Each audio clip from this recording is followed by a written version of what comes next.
Good morning. कल हमने ऊन की प्राप्ति के साधन देखे थे, आज हम उसका उत्पादन पढ़ेंगे। ऊन एक जातव्य तंतु है जो विभिन्न जानवरों के शरीर से प्राप्त उनकी त्वचा के बालों से प्राप्त किया जाता है।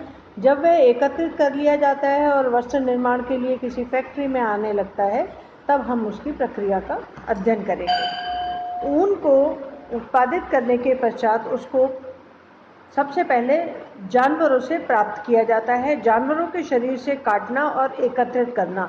नॉर्मली किसी भी जानवर के शरीर से पहले हाथ से काटा जाता था, लेकिन अब मशीनों का उत्पादन हो गया है, तो जानवर को मशीन में खड़ा करके और उसके बालों के ऊपर से रेजर चला दिया जाता है। उसके शरीर के सभी अंगों के बाल निकाल लिए जाते हैं। उसके पश्चात उन बालों को श्रेणीगत करके छटाई और कैटेगरीज में बांटा जाता है। जब कैटेगरीज में बालों को बांटा जाता है तो उसमें यह देखा जाता है कि शरीर के कौन से अंग से लिए गए हैं, किस जानवर से लिए गए हैं। एक तो जानवरों की कैटेगरी होती है, जो बेस्ट क्वालिटी के जानवर होते हैं उनकी एक श्रेणी अलग रखी जाती है, जो हल्की श्रेणी के होते हैं उनकी अलग रखी जाती है। दूसरी बात, उनके बॉडी के किस पार्ट से बाल लिए गए हैं उसमें भी उनका विस्तारण किया जाता है।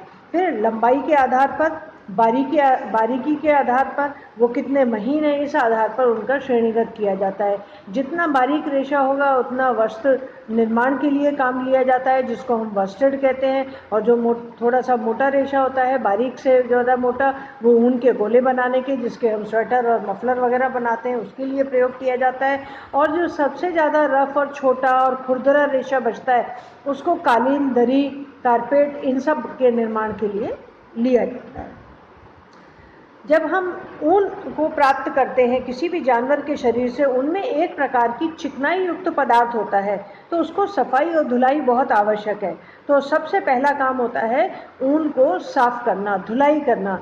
धुलाई करने के लिए उसको साबुन के घोल में डाला जाता है। साबुन में डालने से जो ऊन के रेशे के ऊपर प्राकृतिक गंदगी लगी हुई होती है, क्योंकि किसी भी जानवर के शरीर से जब हम बाल लेते हैं तो उसकी त्वचा के ऊपर बहुत सारे मैल और कीटाणु, जीवाणु या अन्य अप्राकृतिक पदार्थ चिपके हुए होते हैं। तो जब हम साबुन के घोल में धोते हैं तो वह एक प्रकार से उसका सफाई कर देती है, किसी भी प्रकार का दोष उसमें नहीं रहता।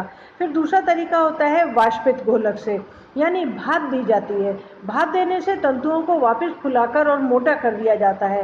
पहले जब हम धोते हैं साबुन और पानी में तो वो तंतु सिकुड़ भी सकते हैं, लेकिन वाष्पित उससे करके उनको फुलाकर और मोटा किया जाता है। फुलाकर मोटा करने से वो कंपैरेटिवली अपने अंदर जो अस्थायी प्राकृतिक गंदगियां हैं उनको दूर कर देते हैं। फिर नेक्स्ट स्टेप होता है सुखाना। सुखाने के लिए ऊन को किसी भी चपटी सतह पर डालकर और गर्म हवा के द्वारा उसको सुखा दिया जाता है।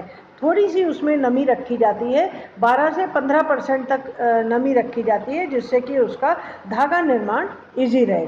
जब हम स्टीमिंग करते हैं ऊन के रेशों की, तो वह भी उसको जब नमी दी जाती है, भाप दी जाती है, तो वह भी तंतु की गुणवत्ता को बढ़ाती है।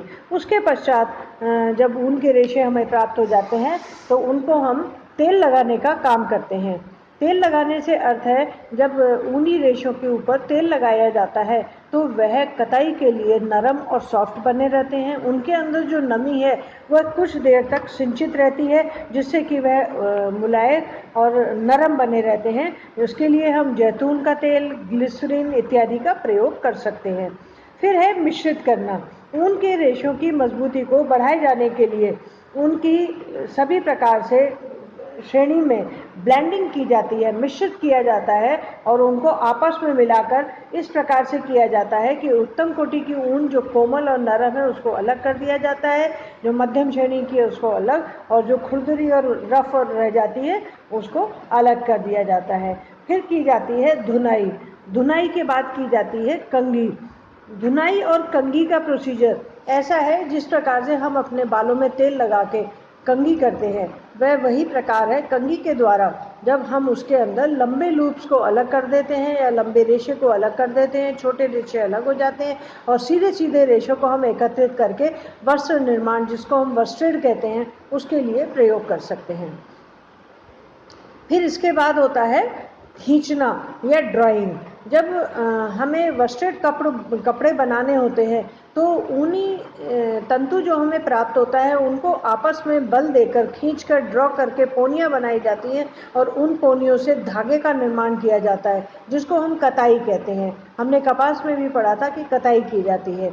कताई करने के द्वारा हम ऐसे धागे का तैयार करते हैं जो ऊन के रेशे से बनी है, फाइन फाइबर है और उससे वस्ट्रेड कपड़े का निर्माण किया जाता है। तो कताई करने के पश्चात जो धागा प्राप्त होता है उसको हम 1 प्लाई 2 प्लाई पॉली फाइबर इस तरह से करते हैं और मशीन निटिंग के द्वारा हम उनसे वस्त्र निर्माण के लिए काम में लेते हैं। वीविंग भी 2 प्रकार की होती है, एक वीविंग होती है वस्त्र निर्माण की और एक बुनाई कहलाती है जो हम अपने घर में आमतौर पे ऊन सिलाई के द्वारा स्वेटर बुनने की प्रक्रिया में देखते हैं। वीविंग फैक्ट्री में होती है जहाँ पर बड़े बड़े अड्डे और हैंडलूम लगे हुए होते हैं और उन लूम के ऊपर वस्त्र निर्माण होता है जिससे कि पुरुषों और स्त्रियों के कोट पैंट सूट के कपड़े बनाए जाते हैं। और जो निटिंग का काम होता है उसके लिए ऊन के गोले बनाए जाते हैं, फिर उन्हें हम सिलाइयों पे बुनाई करते हैं। फिर है भराई। जब ऊन का वस्त्र बनकर तैयार हो जाता है तो उसमें कई जगह गैप आ जाते हैं। उसकी सघनता को बढ़ाने के लिए, उसकी थिकनेस को बढ़ाने के लिए उनकी कुटाई की जाती है। कुटाई करके उनको जो गैप रह गया है उसकी भराई की जाती है और भराई करने के पश्चात वह कपड़ा ब्लीच और रंगाई के लिए जाता है। जब ब्लीच किया जाता है तो ब्लीच करते समय इस बात का ध्यान रखा जाता है कि हाइड्रोजन परऑक्साइड इसके लिए उत्तम पदार्थ है जिससे कि ऊन का रंग सफ़ेद हो जाता है। फिर उसके बाद हम जिस भी प्रकार के रंग में डालना चाहें उसमें किया जा सकता है। रंग पक्का चढ़े इसका ध्यान रखना चाहिए। वेट रंगों का प्रयोग किया जाता है।